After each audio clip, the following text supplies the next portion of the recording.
pathos, ethos, logos, telos. An easy way to remember these four words is the acronym PELT: pathos, ethos, logos, telos. All four of these words and concepts have been around for thousands of years, since antiquity. Much thought and writing has been devoted to them, particularly the first three: pathos, ethos, and logos. A warning: my definitions of these words are very abbreviated, not comprehensive at all. And if you're interested in learning more about these words and concepts, I encourage you to read more about them. In Aristotle's work, Rhetoric, pathos, ethos, and logos are defined. His definition, of course, is not comprehensive because the definitions have, of course, encompassed more as time has gone on since Aristotle. Pathos, ethos, and logos appear in philosophy, in rhetoric, the study of persuasion, and in Greek drama.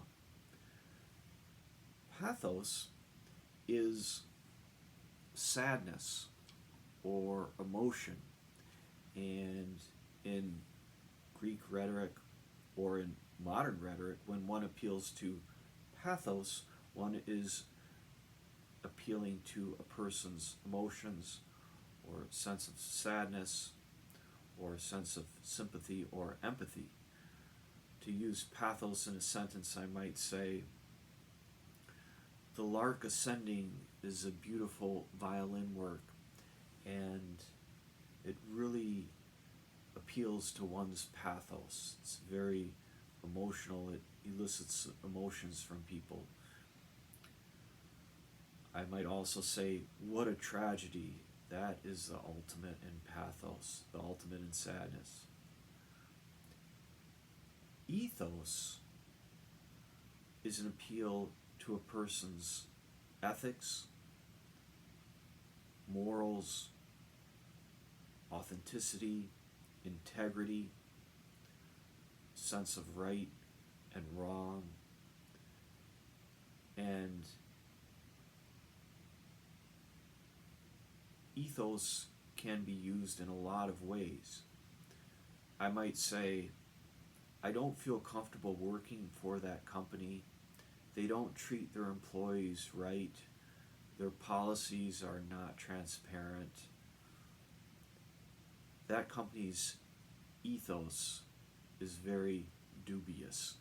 Or I don't trust that company. Their business ethos is very questionable.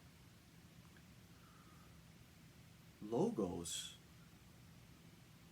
refers to knowledge or logic.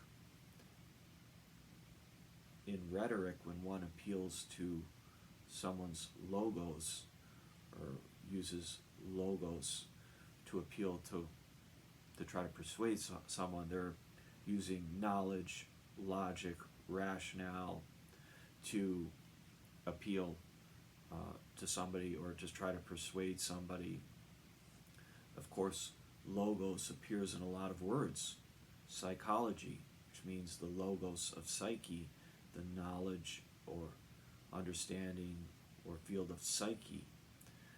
Biology, logos of biology, the logic or knowledge of bios, of living things. So pathos, ethos, logos have multiple meanings and can be used in multiple ways. Another meaning of logos is logos with a Z sound. Logos are artistic images or images of words or initials or phrases that represent a company or a group's image. An example would, so logos is the traditional meaning of logic or knowledge. Logos the S is pronounced S, and logos with a Z refers to images that represent a group or a company or a school or an organization. An example would be Ferrari's Ferrari's logo is the dancing horse. It's an iconic logo. And Lamborghini's logo is the bull. So those famous exotic car manufacturers have those iconic logos, not logos. So logos or logos. So when somebody says logos, they're referring to the traditional meaning of logos. And if somebody says logos with a Z, they're referring to an imagery that identifies a company or a group. Telos, as defined by Aristotle, means the end goal. And in more general terms, the telos is the goal, the direction, the objective, the purpose, the reason. And to use telos in a sentence, I might say, my telos is to learn more, try to be the best person I can be to myself and to other people, and to start a small business. Those are my telos. So telos could be plural or singular, I guess. There may be a plural to this teloses, I'm not sure. If somebody ever asks you, hey, what's your telos? They're asking you, what is your purpose, or what is your direction, or what is your end goal, or what are you trying to achieve? So pathos, ethos, logos, telos.